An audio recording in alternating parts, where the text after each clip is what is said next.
शीघ्र बहुलाश के प्रश्न से नारद जी बोले कि राजन, जहां जिस अंग की प्रसिद्धि है वही गिरिराज का उत्तम अंग माना गया है।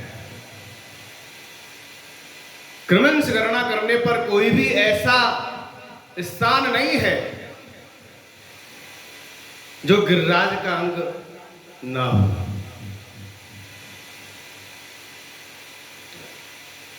जैसे ब्रह्म सर्वत्र विद्यमान है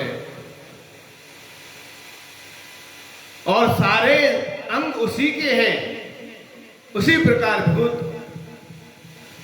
भाव की दृष्टि से गोवर्धन के जो शाश्वत अंग माने जाते हैं उनका मैं वर्णन करूंगा। श्रृंगार मंडल के अधोभाग में श्री गोवर्धन का मुख है, जहां भगवान ने ब्रजवासियों के साथ अन्नकूट का उत्सव किया था। मानसी गंगा गोवर्धन के दोनों नेत्र हैं। चंद्र सरोवर नासिका, गोविंद कुंड अधर और श्री कृष्ण कुंड चुहक है। राधा कुंड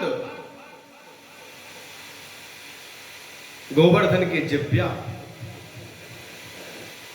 और ललता सरोवर कपोल है। गोपाल कुंड कान और कुसुम सरोवर कर्णांत भाग है, गिरवा है। मिथिलेश्वर जिस शिला पर मुकुट का चिन्ह है उसे गिरिराज का ललाट मान्य किया गया है। उनका मस्तक उसको मान्य किया गया है। बादने शिला उनकी गिरवा है। कंदुक तीर्थ उनका पार्श्वभाग है और उर्षण तीर्थ उनका कटी प्रदेश बतलाया जाता है।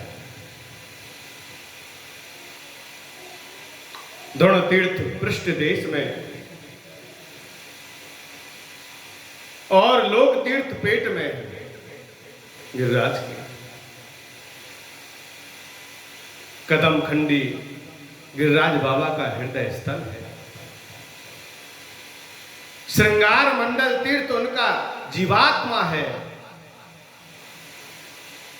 श्री कृष्ण चरण चिन्ह जो गिरिराज के ऊपर विद्यमान है वो भगवान का मन है।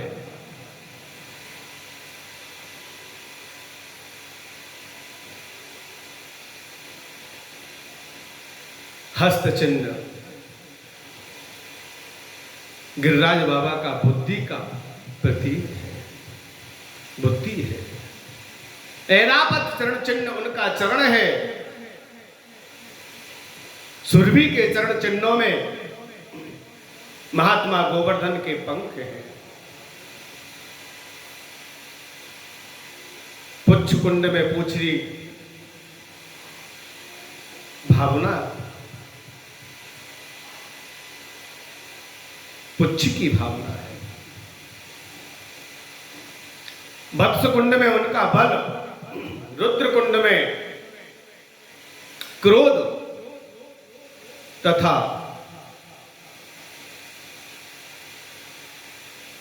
इंद्र सरोवर में काम विराजमान स्थित है। कुबेर तीर्थ उनका अधोक स्थल है। ब्रह्म तीर्थ प्रसन्नता का प्रतीक है। प्राणवेत्ता पुरुष यम तीर्थ में गोवर्धन के अहंकार की स्थिति है। सर्वत्र श्री गिरिराज के अंग बताए जो समस्त पापों को हर लेने वाले हैं। जो इन अंगों का दर्शन करता है उसके सभी पाप नष्ट हो जाते हैं। जो गिरिराज की इस विभूति को सुनता है योगी जन दुर्लभ गोलोक को प्राप्त करते हैं। आवागमन के चक्कर से छूट जाते हैं। उनका गिरिराज का सानिध्य प्राप्त करने से मुक्त हो जाता है, फिर दोबारा जन्म की आवश्यकता नहीं है गिरिराज की तलैठी। ऐसा गिरिराज का ये भाव, एक एक गिरिराज के अंग का दर्शन गिरिराज के सानिध्य में होता है। सभी गिरिराज के अंगों से विद्वान है।